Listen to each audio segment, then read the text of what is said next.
Selamat siang dan salam sejahtera untuk kita semua. Abi pun. Ya, Bun. Kepada yang terhormat Bapak Suprianto selaku Kepala SD Negeri 1 Merbau Mataram. Yang saya hormati Bapak Ibu Dewan Guru SD Negeri 1 Merbau Mataram. Pertama-tama marilah kita panjatkan puji syukur kehadirat Tuhan Yang Maha Esa yang telah memberikan rahmat, hidayah, serta kesehatan kepada kita semua, sehingga kita dapat berkumpul pada siang ini dalam rangka diseminasi aksi nyata modul 1.4.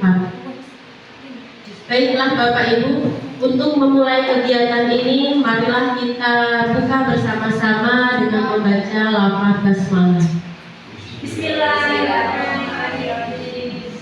Meningkat acara yang selanjutnya, sambutan dari Bapak Kepala Sekolah SD Negeri 1 Merbau Mataram kepada Bapak Suprianto dipersilakan.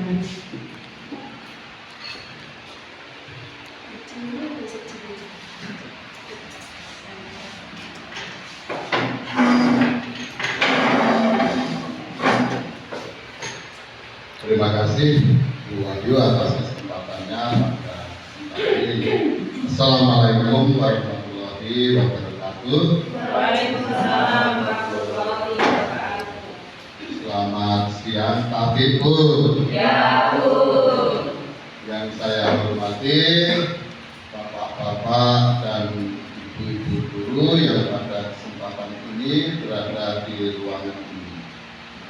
Bersyukur pada siang hari ini kita dapat berada di tempat ini dalam keadaan sehat, dalam keadaan perlu diketahui oleh para bapak dan ibu sekalian bahwa Bu Wahyu ini adalah calon guru penggerak.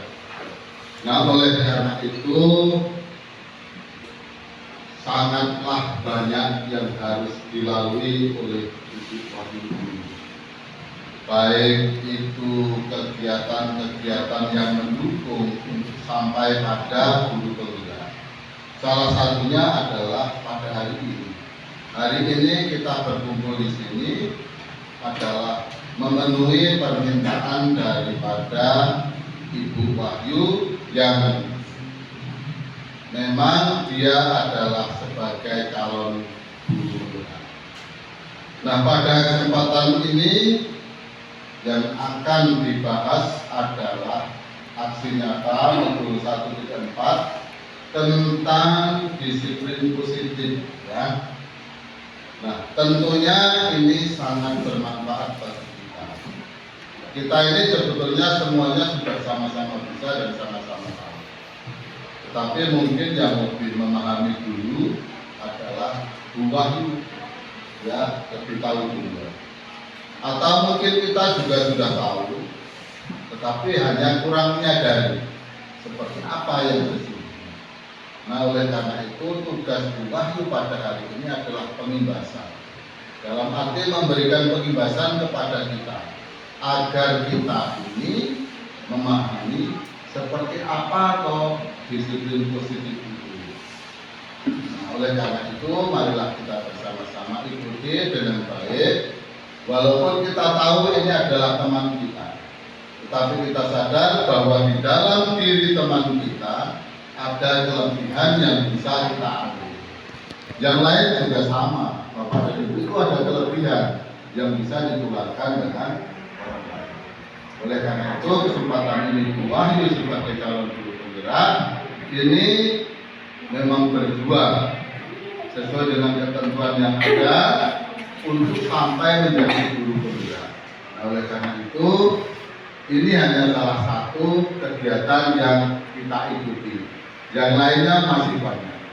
Berbagai Zoom, berbagai pertemuan, baik itu di kabupaten atau di kelompok-kelompok yang lain, semuanya sudah diikuti oleh Bu Wahyu.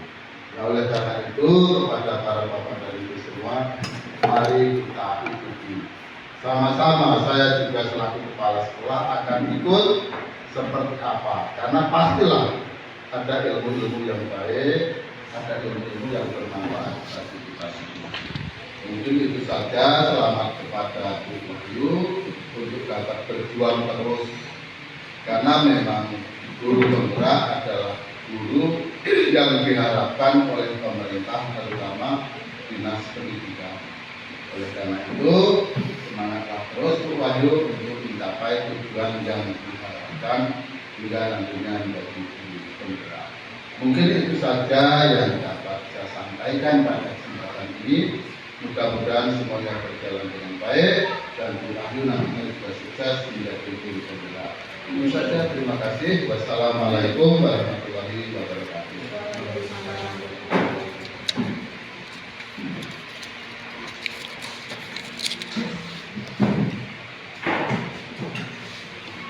Terima kasih pada Bapak Supriyanto atas sambutan yang telah diberikan dan semangat serta motivasi kepada saya. Baiklah Bapak Ibu, di sini juga saya mengucapkan banyak terima kasih kepada Bapak Ibu semua yang telah meluangkan waktunya untuk dapat hadir di sini, dapat membantu saya untuk menyelesaikan tugas-tugas saya sebagai calon guru penggerak.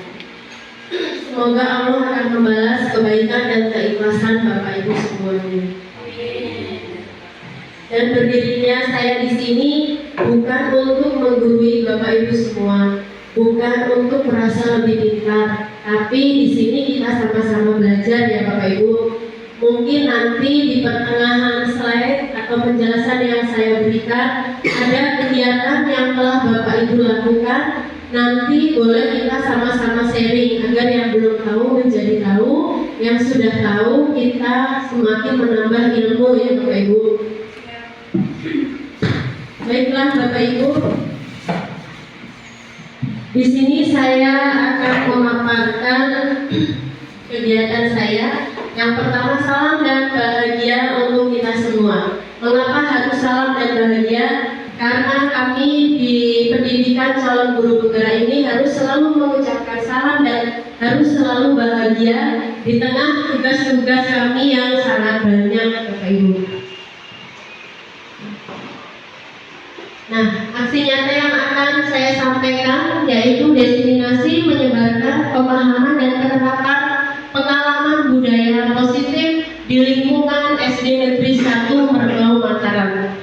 Saya calon guru penggerak angkatan 11, Wahyu Fitri Aprilia, perwakilan dari SD Negeri 1 Merbau Mataram, Kecamatan Merbau Mataram, Kabupaten Lampung Selatan. Agar tidak terlalu serius Bapak Ibu, sebelum memulai kita ice breaking terlebih dahulu ya. Ayo semuanya berdiri dulu Bapak Ibu.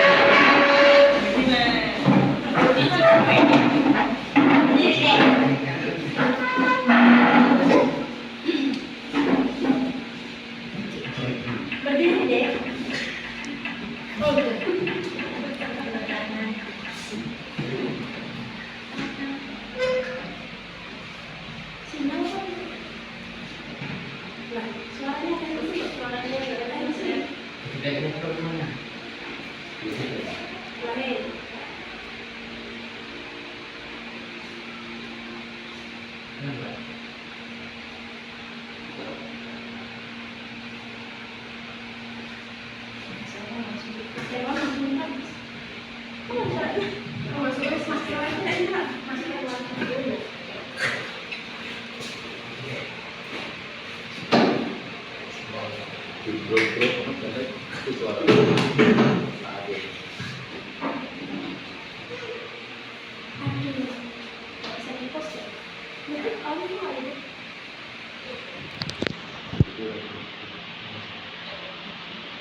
Ayo Bapak Ibu, Bu Fatma boleh dibantu ke depan.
Bapak Ibu, di sini ada kepemimpinan untuk perbaikan layanan yang berkelanjutan. Nah, di sini ada pendidik yang reflektif, gemar belajar, berbagi dan berkolaborasi. Kemudian di sini ada pembelajaran yang berpihak pada murid. Lalu yang terakhir ada iklim sekolah yang aman, inklusif dan merayakan kebinekaan. Ini adalah sekolah yang akan kita cita-citakan ke depannya, Bapak Ibu. Jadi dari lingkungan yang aman, yang nyaman dan berbasis disiplin positif ini akan berdampak kepada peserta didik kita. Peserta didik yang kita harapkan yang secara maksimal pada perkembangan dan pembentukan karakter peserta didik. Di sini ada konsep inti dari budaya positif. Yang pertama ada perubahan paradigma pembelajaran, kemudian ada disiplin positif, keyakinan kelas, kebutuhan dasar manusia, 5 posisi kontrol dan segitiga restitusi. Ini nanti akan kita bahas satu persatu ya Bapak Ibu. Nah, di sini ada perubahan paradigma pembelajaran. Paradigma adalah suatu keyakinan atau kepercayaan yang mendasari seseorang dalam melakukan segala tindakan. Perubahan besar dalam pandangan dunia, konsep dan praktik tentang cara kerja atau pencapaian sesuatu. Nah, di sini ada prinsip-prinsip yang harus diterapkan guru pada pembelajaran paradigma baru. Yang pertama, kita sebagai guru harus dapat mempertimbangkan kebutuhan pencapaian belajar pada peserta didik. Jadi sebelum kita melanjutkan itu kita harus tahu dulu Bapak Ibu, kebutuhan dasar peserta didik kita itu apa saja, kebutuhan siswa kita itu apa saja. Lalu yang kedua, kita harus dapat membangun kapasitas belajar siswa agar mereka bisa menjadi seorang pembelajar yang sepanjang hayat. Pembelajar sepanjang hayat itu apa Bapak Ibu? Ada yang sudah tahu? Belum ya Bu ya? Jadi pembelajar yang sepanjang hayat itu adalah pembelajar atau kita belajar sampai kita tutup usia. Jadi belajar itu tidak mengenal usia, tidak harus anak-anak atau masih kecil, tetapi kita yang sudah menjadi guru pun kita harus terus belajar ya Bapak Ibu. Kemudian selanjutnya mendukung perkembangan kognitif serta membentuk karakter peserta didik. Jadi setelah kita mengetahui kebutuhan siswa kita apa, kemudian kita membangun kapasitas belajar, kita memenuhi kebutuhan mereka. Setelah itu kita dapat mendukung perkembangan peserta didik kita.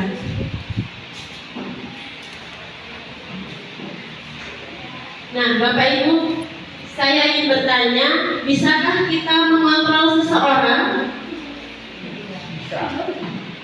Bisa tidak? Tidak bisa. Apa Bu Hani?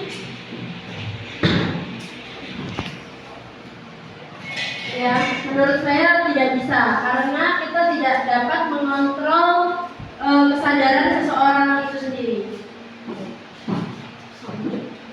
Terima kasih Bu Hani. Ada yang lain? Bisa tidak Bapak Ibu kira-kira kita mengontrol seseorang? Tidak bisa ya Bapak Ibu ya. Kenapa kita tidak bisa mengontrol seseorang?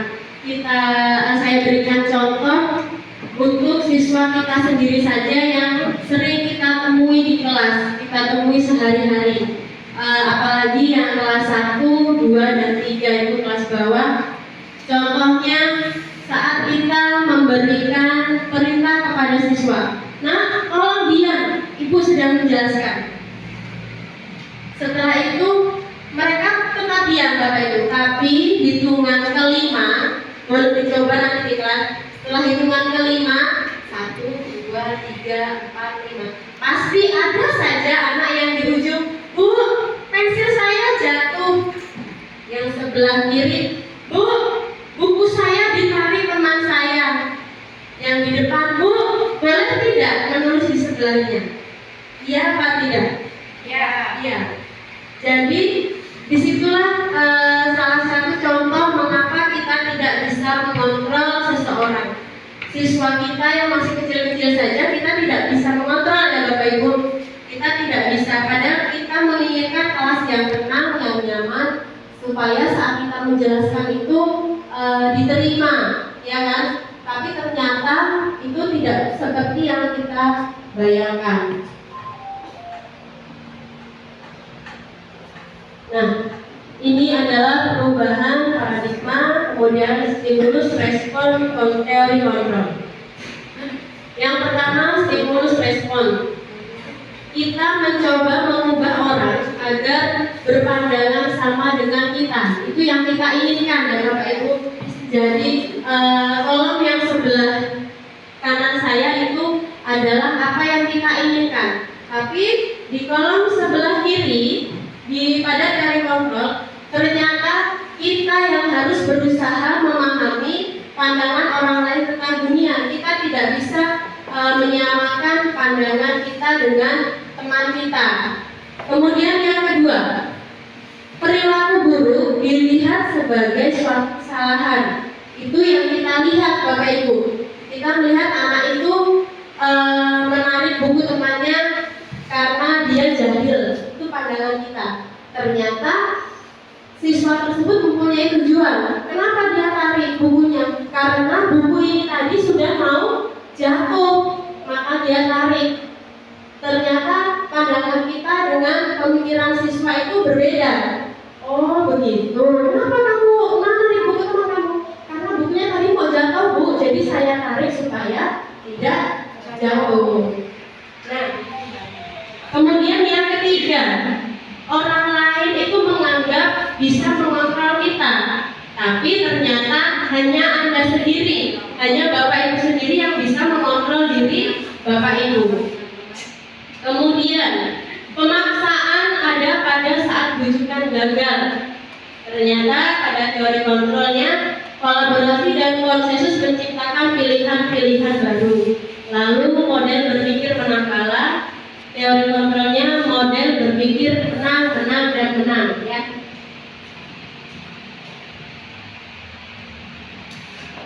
Nah, di sini ada disiplin positif. Saya boleh minta bantuan Ibu Novi untuk membacakan slide ini, Ibu. Jadi apa betul Bu Wahyu? Boleh berdiri Bu.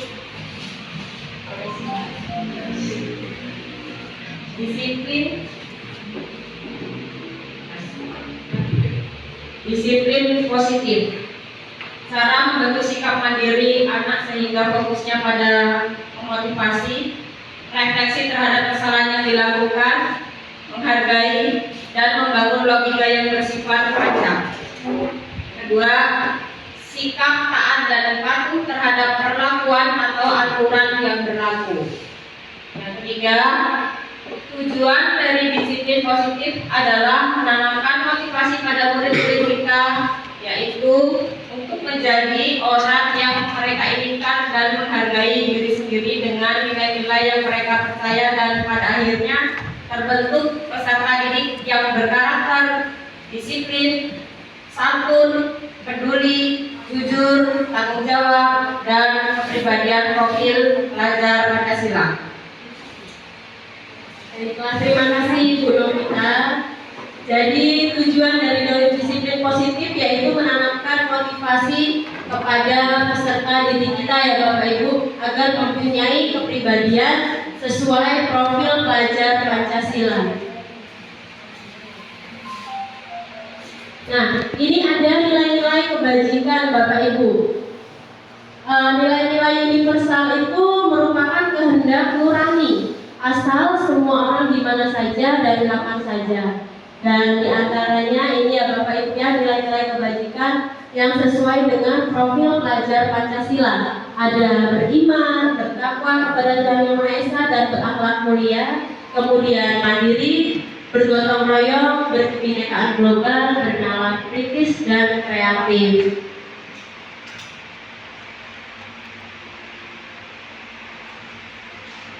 sini ada upaya dalam membangun budaya positif di sekolah yang berpihak pada murid, diawali dengan yang pertama, terapkan komunikasi terbuka. Jadi jika kita ingin membangun budaya positif kepada siswa, kita itu harus terbuka kepada siswa. Kita harus bisa menjadi teman untuk mereka, ya Bapak Ibu. Tetapi hal ini harus ada batasan-batasan agar siswa kita itu tidak bahasanya itu tidak semena-mena terhadap kita, tapi tetap sopan, ya Bapak Ibu, ya, tetap menjadi teman, tapi tetap ada sopan santun kepada kita.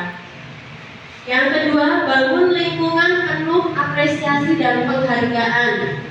Nah, di sini bangun lingkungan penuh apresiasi dan penghargaan ini, kita sebagai guru harus memberi penghargaan kepada siswa kita. Contohnya, siswa itu di sekolah hanya membutuhkan nilai, ya Bapak Ibu. Mereka hanya ingin saat mengerjakan itu dinilai pulang mendapatkan konten, ya kan? Jadi kalau sampai rumah ditanya oleh orang tuanya dapat nilai berapa hari ini. Nah, untuk itu apapun yang mereka tulis di buku, kita harus bisa memberikan nilai. Walaupun itu hanya tulisan kecil, hanya tulisan sedikit, kita harus memberikan penghargaan kepada siswa tersebut. Kemudian hindari pendisiplinan dengan cara negatif. Ini contohnya dengan cara menghukum, Bapak Ibu. Kita sekarang sudah tidak ada lagi ya, jika siswa yang terlambat atau tidak mengerjakan PR, kita hukum untuk berlari di lapangan atau hormat di bendera selama pembelajaran sampai istirahat, itu sudah tidak boleh dilakukan lagi, Bapak Ibu. Jadi pendisiplinannya harus dengan cara yang positif. Kemudian seimbangkan target akademis dan kesejahteraan emosional siswa. Terapkan etika kerja positif dan tanamkan pendidikan karakter kepada siswa.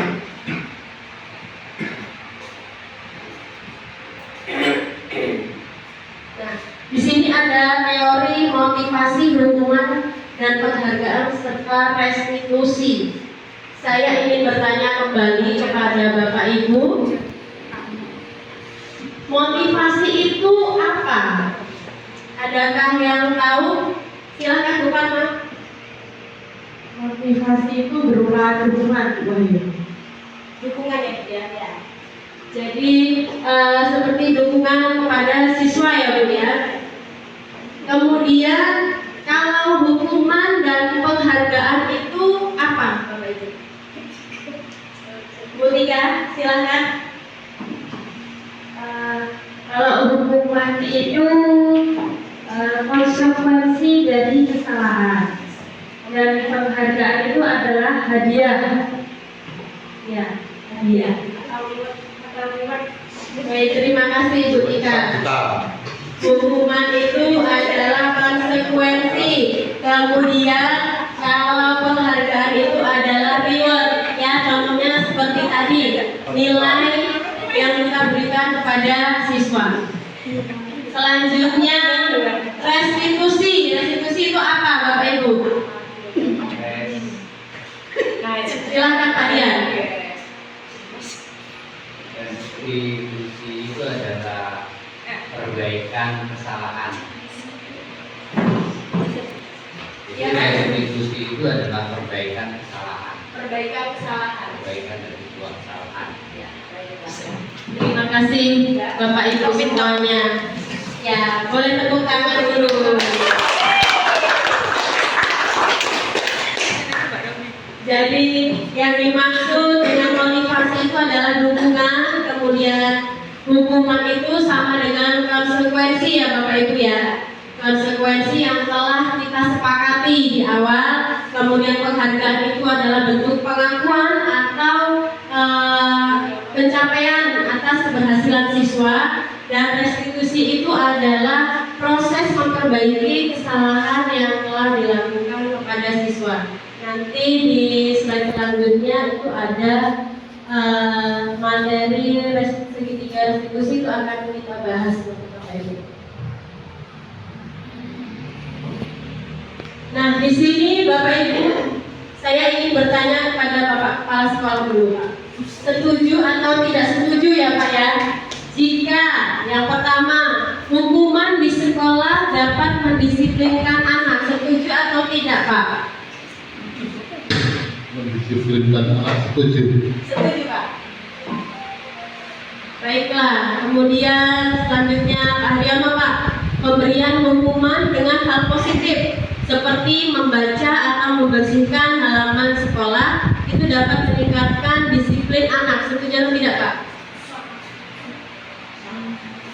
Menurut saya setuju karena itu salah satu mendidik karakter anak untuk berlaku bersih. Terima kasih Pak. Jadi pemberian hukuman dengan hal positif ya Pak ya, seperti saat dia tidak menyelesaikan PR, mungkin siswa diperintahkan untuk membaca di perpustakaan ya Pak ya. Selain dia mengerjakan PR, dia juga bisa membaca buku-buku yang ada di perpustakaan. Kemudian membersihkan halaman sekolah, betul sekali seperti yang dikatakan Pak Haryono, akan membuat halaman menjadi bersih, dan anak juga pasti nantinya akan jerah ya Pak ya, karena dia merasa malu tidak Pak kalau disuruh bersih-bersih sendirian Pak?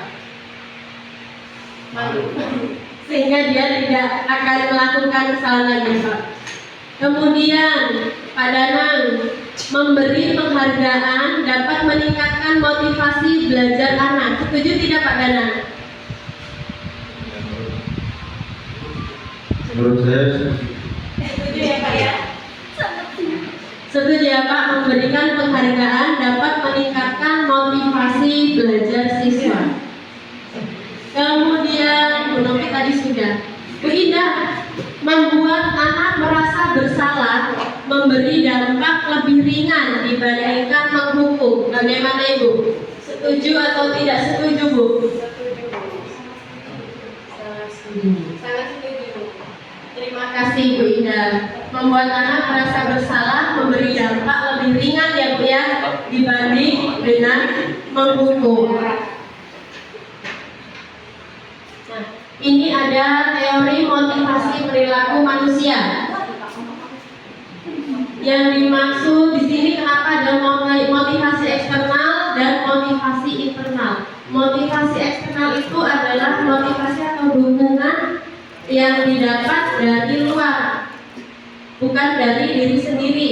Kalau motivasi internal itu motivasi yang kita dapatkan dari diri kita sendiri, Bapak Ibu. Yang pertama itu untuk menghindari ketidaknyamanan atau hukuman.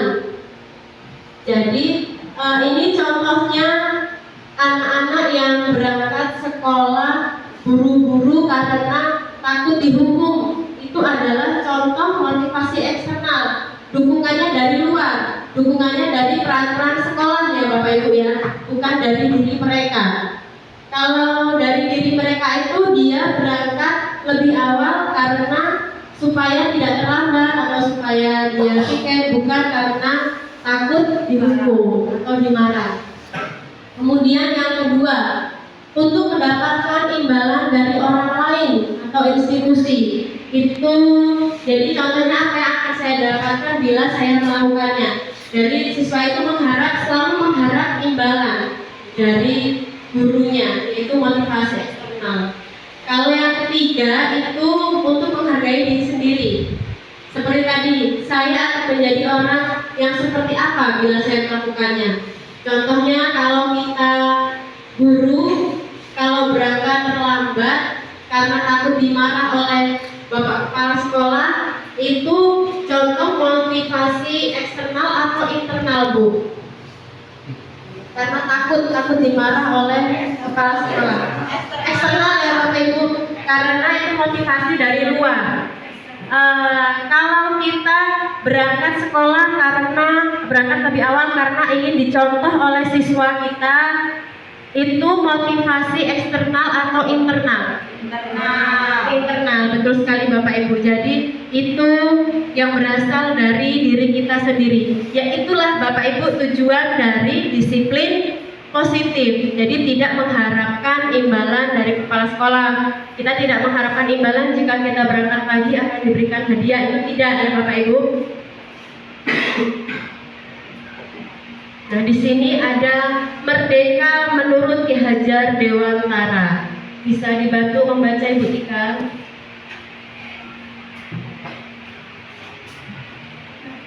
Merdeka menurut Ki Hajar Dewantara. Merdeka itu artinya tidak hanya terlepas dari perintah, akan tetapi juga cakap buat memerintahkan diri sendiri. Terima kasih Ibu Tika. Jadi merdeka itu tidak hanya terlepas dari perintah. Ini berhubungan dengan teori internal dan eksternal, tetapi juga cakap buat memerintah diri sendiri.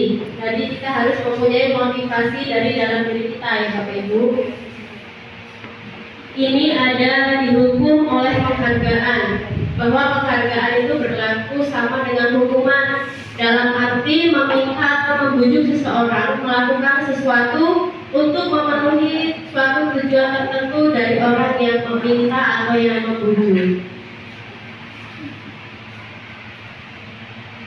Ini jika dihukum oleh penghargaan itu pengaruh jangka pendek dan jangka panjang, yaitu penghargaan itu akan merusak hubungan. Kemudian yang kedua, penghargaan menghukum, yaitu penghargaan tersebut akan menurunkan kualitas. Yang selanjutnya, penghargaan mengurangi ketepatan, di mana penghargaan itu akan mematikan kreativitas. Dan yang terakhir, penghargaan tidak efektif. Jadi penghargaan tersebut mengurangi motivasi intrinsik atau dari dalam diri. Di sini ada bentuk program kebajikan atau apresiasi. Dalam memberikan apresiasi atau pengakuan itu perlu diingat beberapa hal. Yang pertama, berikan pengakuan secara khusus. Yang kedua, beri pengakuan secara pribadi. Lalu beri pengakuan kepada semua murid atau bergantian. Selanjutnya, beri pengakuan secara konsisten dan fokus pada proses.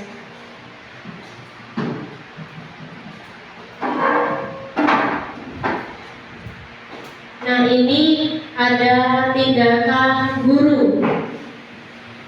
Yang pertama, saya ingin bertanya kepada Bapak Ibu, ini hukuman atau konsekuensi ya Bapak Ibu?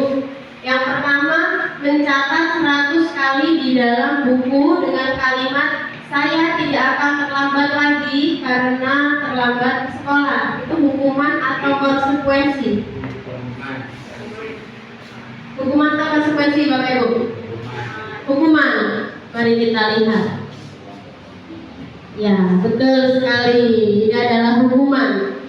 Kemudian yang kedua, lari mengelilingi lapangan basket 2 kali karena terlambat hadir di sekolah. Apa Pak Supri? Hukuman ya Pak ya? Coba kita lihat Pak. Hukuman tidak wajar Pak. Kemudian selanjutnya, murid diminta untuk push up 15 kali Pak Danang karena tidak menggunakan masker di sekolah. Apa Pak Danang? Hukuman Pak? Kita cek. Ya, betul sekali. Bu Fatma, ada Bu Fatma, menggantikan kertas tugas teman yang telah dicoret-coret. Konsekuensi. Kita cek. Betul sekali. Yang selanjutnya, Bu Rofi, membersihkan tumpahan air di meja tulis karena tersenggol pada saat belajar. Hukuman atau konsekuensi? Konsekuensi. Kita cek Bu. Betul sekali. Pak Dian, meminta murid tidak mengenakan sepatu seharian di sekolah karena murid tersebut tidak mengenakan sepatu hitam Pak. Hukuman atau konsekuensi? Siswa disuruh melepas sepatu. Hukuman. Hukuman. Hukuman, betul sekali. Pak Danang lagi nih videokan. Pak Danang, lari mengelilingi lapangan basket 2 kali karena terlambat 10 menit untuk pelajaran PJOK Pak. Hukuman. Nah, konsekuensi ya Pak ya. Pak Danang begitu tidak Pak? Kalau siswanya terlambat Pak? Ya, Begitu ya Pak ya. Jadi ternyata Pak Danang sudah membuat konsekuensi kepada siswa ya Pak ya. Mungkin di kelas 4, 5, 6 ya Pak yang sudah bisa diajar untuk mengatur konsekuensi. Kalau 1, 2, 3 belum ya Pak ya. Masih lari ke sana ke sini. Nah, ini tadi yang disebut dengan restitusi. Proses menciptakan kondisi bagi siswa di sekolah untuk memperbaiki kesalahan mereka sehingga dapat kembali pada kelompok mereka dengan karakter yang lebih kuat. Jadi pada restitusi itu Bapak Ibu kita tidak boleh menyalahkan siswa, tapi kita itu harus bisa memperbaiki kesalahan siswa tersebut. Jadi tidak boleh menghukum ya Pak. Di sini ada 9 ciri-ciri restitusi. Yang pertama bukan untuk menebus kesalahan, namun untuk belajar dari kesalahan. Yang kedua memperbaiki hubungan. Ini yang dimaksudkan jika dia bertengkar itu agar kembali lagi berbaikan ya Pak ya dengan teman-temannya ya. Kemudian tawaran bukan paksaan. Lalu restitusi menuntut untuk melihat ke dalam diri. Yang selanjutnya restitusi mencari kebutuhan dasar yang mendasari tindakan. Kemudian restitusi fokus pada karakter bukan tindakan. Dan yang terakhir restitusi mengembalikan murid yang berbuat salah pada kelompoknya agar siswa tersebut dapat diterima kembali oleh teman-temannya atau kelompoknya. Nah, di sini ada keyakinan kelas, Bapak Ibu. Keyakinan kelas itu dibuat untuk apa?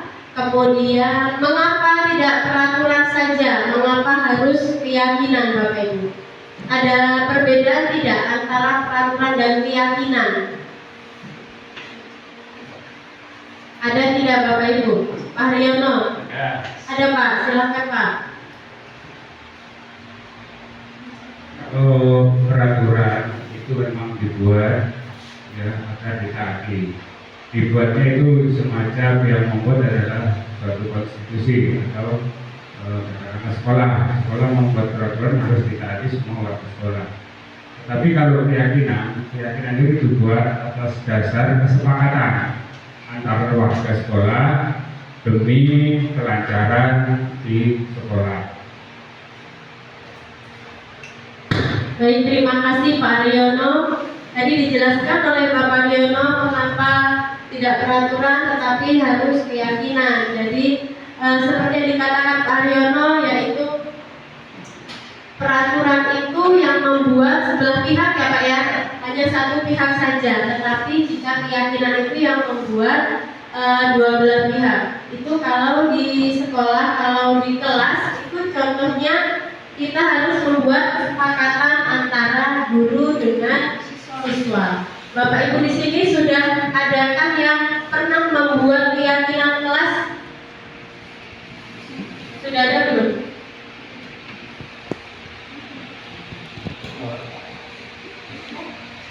Pak Jan sudah pernah membuat keyakinan kelas belum Pak? Keyakinan kelas juga. Ya Pak ya. Ya, kesepakatan kelas ya Pak ya. Itu prosesnya bagaimana Pak? Prosesnya Bisa dibantu dijawab sekilas saja tidak apa-apa Pak. Jadi untuk gambaran teman-teman yang lain yang belum membuat keyakinan kelas. kalau di kelas saya itu mungkin hanya berbeda nama saja ya. Ya. Kalau di tempat saya itu kesepakatan kelas. Jadi kesepakatan kelas itu dibuat atas kesepakatan anak-anak satu kelas. Ya. Jadi kesepakatan itu harus disepakati oleh semua warga kelas baru bisa kita laksanakan dan dibuat secara tertulis. Terima kasih Pak Dian. Jadi di kelas Pak Dian atau di kelas 5A itu ternyata sudah membuat keyakinan kelas atau masih disebut dengan kesepakatan kelas ya Pak ya, yang dibuat disepakati antara guru dengan murid. Pak Supri, sepertinya kita harus membuat kesepakatan sekolah ya Pak ya, untuk selanjutnya antara guru dengan warga sekolah dengan kepala sekolah. Nah, ini adalah contoh dari kesepakatan keyakinan. Mengapa kita memiliki peraturan harus menggunakan helm bila mengendarai roda 2? Kalau kita itu memberikan peraturan kan harus menggunakan helm supaya tidak ditilang ya Bapak Ibu ya, kalau kita menggunakan sepeda motor.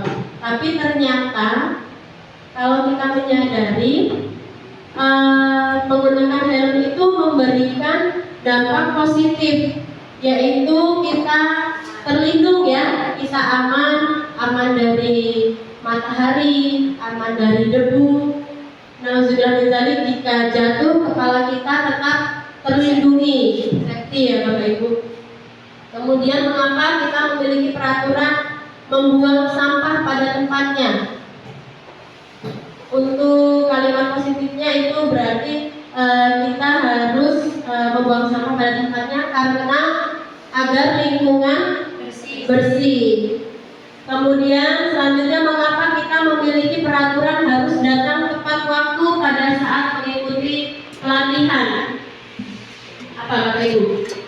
Mengapa?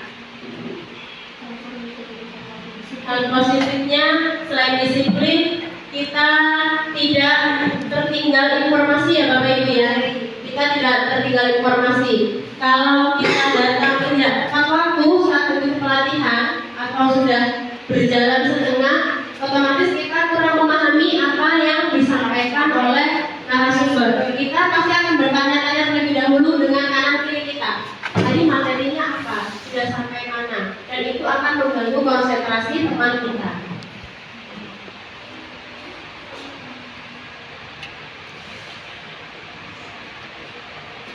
Nah, di sini ada peraturan. Dan sebelah kanan itu adalah keyakinan kelas atau nilai kebajikan yang dituju. Ini ada contoh yang pertama, selalu kembalikan buku di tempatnya. Itu keyakinan kelasnya, yaitu tanggung jawab ya Bapak Ibu ya.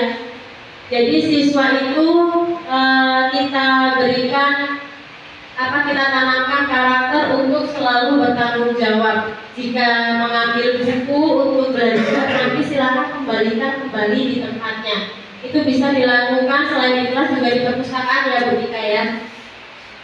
Kemudian dilarang mengganggu orang lain. Di sini keyakinan kelasnya atau nilai kebajikan yang dituju yaitu menghormati orang lain. Lalu selanjutnya hadir di sekolah 15 menit sebelum pembelajaran dimulai. Kira-kira atau nilai kebajikannya apa Bapak Ibu? Disiplin. Hadir di sekolah 15 menit sebelum. Komitmen ya Bapak Ibu ya, menghargai orang lain, berkomitmen. Kemudian dilarang melakukan kekerasan. Ya, itu akan nilai kebajikannya keselamatan dan menghargai orang lain. Selanjutnya dilarang menggunakan narkoba. Nilai kebajikannya yaitu kesehatan. Lalu ada bergantian atau menunggu giliran. Apa Bu? Menghargai orang lain atau menghormati orang lain ya, dan kesabaran. Gunakan masker. Kesehatan, betul, keselamatan dan kepedulian. Kemudian jangan berlari di kelas atau di koridor. Ya, kesehatan, keselamatan dan kepedulian.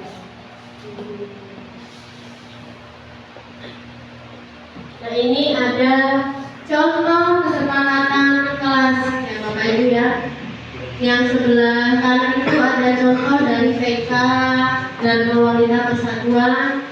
Kemudian yang sebelah kiri bisa kita gunakan untuk contoh kesepakatan kelas di kelas kita.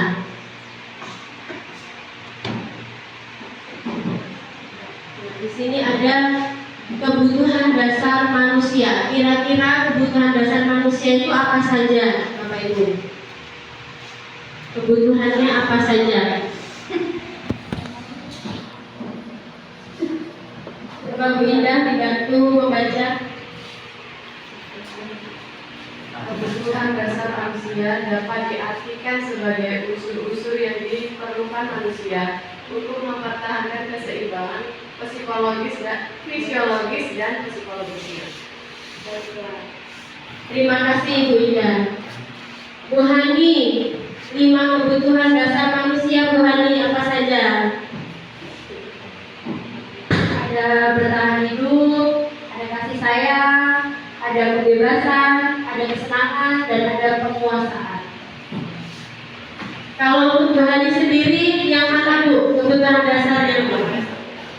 Sejauh ini sih bertahan hidup, Bu. Bertahan hidup Bu, bukan kasih sayang Ibu.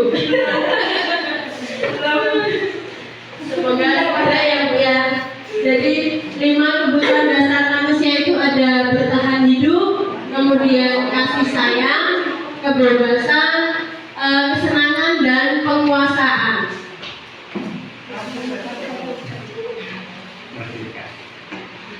Nah, di sini kebutuhan bertahan hidup, kemudian kasih sayang dan rasa diterima, atau maksudnya itu kebutuhan diterima. Kemudian penguasaan yaitu kebutuhan pengakuan atas kemampuan, lalu kebebasan, kebutuhan akan pilihan, dan kesenangan, kebutuhan untuk merasa senang. Ini nanti ada contoh-contoh 5 kebutuhan dasar yang dibutuhkan oleh siswa kita di sekolah. Nah, ini yang pertama, perilaku siswa memukul teman yang menghinanya. Jadi ada anak A itu dihina oleh teman yang B, lalu dia memukul. Contohnya berani ya? Tidak boleh ya Bu ya. Ini kebutuhan yang mungkin berusaha dipenuhi oleh siswa tersebut, yaitu kekuasaan atau power ya Bapak Ibu. Nah, ini pertanyaan pada siswa, apakah ada cara untuk memenuhi kebutuhan kekuasaan tanpa melakukan kekerasan? Ada tidak Bapak Ibu? Harusnya ada ya. Disinilah konseling kita kepada siswa kita agar rasa berkuasa itu tidak diperlukan di sekolah. Jadi ada hal lain yang bisa dilakukan untuk menegur temannya tersebut, tidak harus dengan cara memukul. Yang kedua, ini siapa yang seperti ini Bapak Ibu, ada tidak? Menyebarkan gosip tentang teman sekelas. Bu Hani lagi. Iya. Kebutuhan dasar yang mungkin berusaha dipenuhi oleh siswa tersebut. Kalau saya menjelek-jelekan orang lain, mungkin orang yang akan suka sama, mungkin ada orang yang suka sama saya. Nah, pertanyaan kepada siswa itu kebutuhan cinta dan kasih sayang tanpa merusak reputasi orang lain.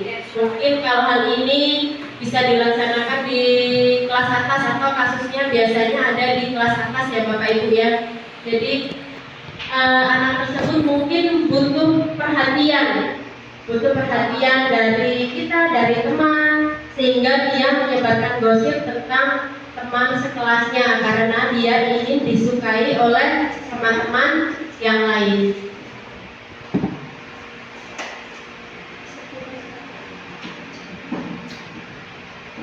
Selanjutnya ada perilaku siswa mengganggu di kelas. Kebutuhan dasar yang mungkin harus dipenuhi siswa tersebut yaitu kebebasan. Jadi kalau ada siswa yang jahil di kelas Bapak Ibu, itu harus kita gali dulu kenapa dia mengganggu temannya. Mungkin dia itu siswa tersebut membutuhkan kebebasan. Ini ada 5 posisi kontrol. Yang pertama penghukum, kemudian pembuat merasa bersalah, kemudian kita bisa menjadi teman, pemantau, dan manajer.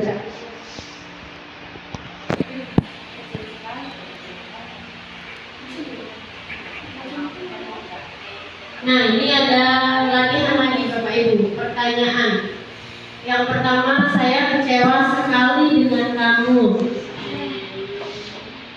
Nah, siapa yang mengatakan membuat orang merasa bersalah? Kemudian yang kedua, kamu tidak pernah benar melakukannya. Itu adalah penghukum. Lalu ayolah lakukan demi ibu bapak. Itu adalah teman.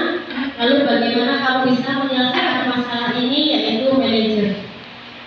Jadi yang sebelah kanan itu Bapak Ibu, pernyataan itu adalah yang di sebelah kiri, kemudian yang di sebelah kiri itu 5 posisi kontrol kita Bapak Ibu sebagai guru. Jadi biasanya kalau kita masih membuat pertanyaan kepada siswa, saya kecewa sekali dengan kamu nak, karena kamu telah melakukan kesalahan. Itu adalah kita membuat siswa tersebut merasa bersalah. Ini ada segitiga restitusi Bapak Ibu. Nah, yang pertama menstabilkan identitas, kemudian yang kedua validasi tindakan yang salah, yang ketiga yaitu menanyakan keyakinan. Ini ada contoh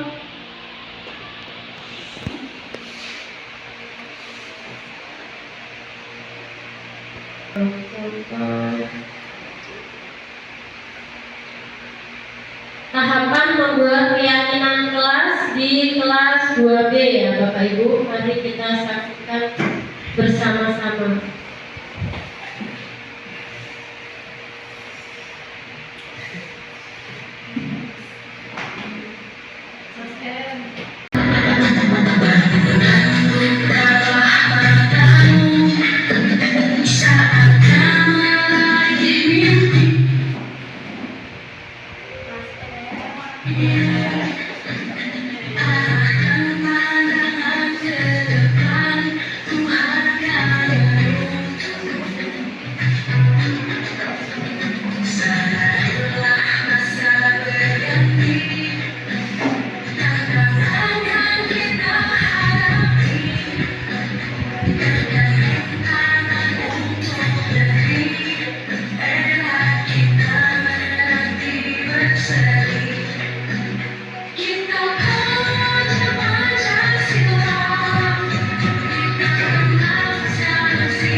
Contoh proses membuat keyakinan kelas di kelas 2B ya Bapak Ibu. Proses yang pertama itu yaitu bertanya kepada siswa. Bertanya menginginkan kelas yang seperti apa? Siswa kita itu menginginkan kelas yang seperti apa? Apakah kelas yang nyaman atau yang berisik? Atau kelas yang bersih? Atau membutuhkan teman-teman yang jujur? Itu kita tanyakan kepada siswa. Kita berikan pilihan kepada siswa untuk menuliskan keinginan mereka. Lalu yang kedua, siswa tersebut setelah menuliskan keinginan, mereka menempelkan pada tempat yang sudah saya sediakan untuk laki-laki dan perempuan. Kemudian setelah itu nanti akan kita cari polling terbanyak ya Bapak Ibu, suara terbanyak dari keinginan siswa-siswi tersebut. Dan ini keyakinan kelas 2B yang telah saya buat bersama siswa-siswi saya dengan peserta didik saya. Yang pertama, hadir tepat waktu, kemudian menjaga kebersihan, lalu saling menghargai dan jujur. Ini adalah proses segitiga restitusi yang sudah saya lakukan di kelas Bapak Ibu.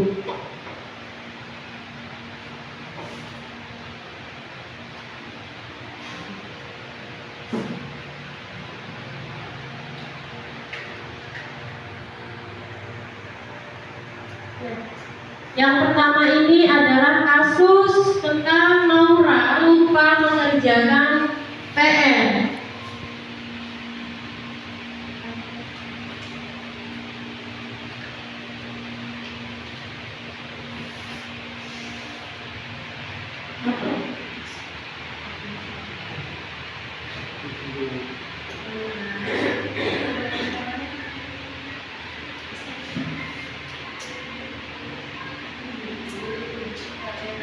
Sebentar Bapak Ibu, suaranya terlalu besar ya.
Dan untuk selanjutnya ini ada kasus Abiza tidak membawa topi saat upacara.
Tadi adalah contoh pembuatan keyakinan kelas dan segitiga restitusi yang sudah saya lakukan di kelas.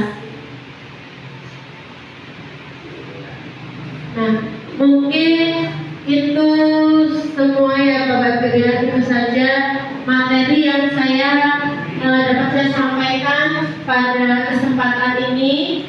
Dan saya mengucapkan banyak terima kasih kepada Bapak Ibu Dewan Guru SD Negeri 1 Margo Mataram yang telah membantu saya untuk membuat atau untuk menyelesaikan aksi nyata saya di modul 1.4 ini. Semoga di kesempatan selanjutnya Bapak Ibu juga masih setia untuk membantu saya dalam menyelesaikan tugas-tugas saya sebagai calon guru penggerak angkatan 11 ini. Saya akhiri Bapak Ibu semuanya. Wabillahi taufiq wal hidayah. Wassalamualaikum warahmatullahi wabarakatuh. Waalaikumsalam warahmatullahi wabarakatuh. Sahabat untuk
Di sini Bu Wahyu tidak menyalahkan Abijah karena semua manusia pasti pernah melakukan kesalahan. Tapi Abijah tidak boleh mengulangi kesalahan lagi ya. Nah, sekarang Abijah masih ingat tidak keyakinan kelas kita? Masih, Bu. Apa saja coba? Yang pertama, Abijah harus mempersiapkan terus Sekolah, iya, baju seragam, terus dan sebagainya. kapan mempersiapkannya? Di malam hari, Supaya apa? supaya paginya tidak terlambat. Pintar sekali Abijah. Nah, oke, betul sekali ya keyakinan kelas kita itu harus dilakukan, harus dipahami oleh Abijah supaya Abijah tidak mengalami kerugian di masa yang akan datang. Ya, Bu. Baiklah, kalau begitu setelah ini Abijah boleh pulang ya. Naura, kenapa Naura mencontek hari ini? Oh begitu. Kan Ibu sudah menyampaikan dari 2 hari yang lalu kalau hari ini kita ulangan. Apa Naura juga tidak belajar semalam? Kenapa? Saya ikut ibu ke rumah sakit. Oh begitu. Maafkan saya ya, Bu. Iya. Ibu tidak menyalahkan siapapun, ya. Ibu tidak mencari siapa yang salah, karena semua manusia pasti pernah melakukan kesalahan. Nah, sekarang Naura masih ingat tidak keyakinan kelas kita? Oke deh, apa saja coba?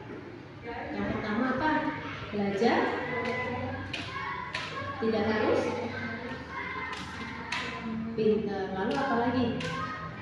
Naura harus apa?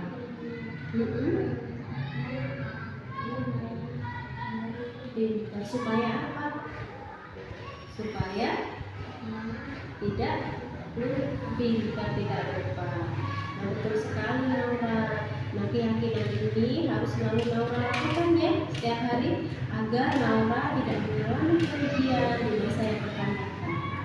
Kalau begitu nanti Naura boleh pulang, besok lagi tidak boleh mencontek ya. Iya.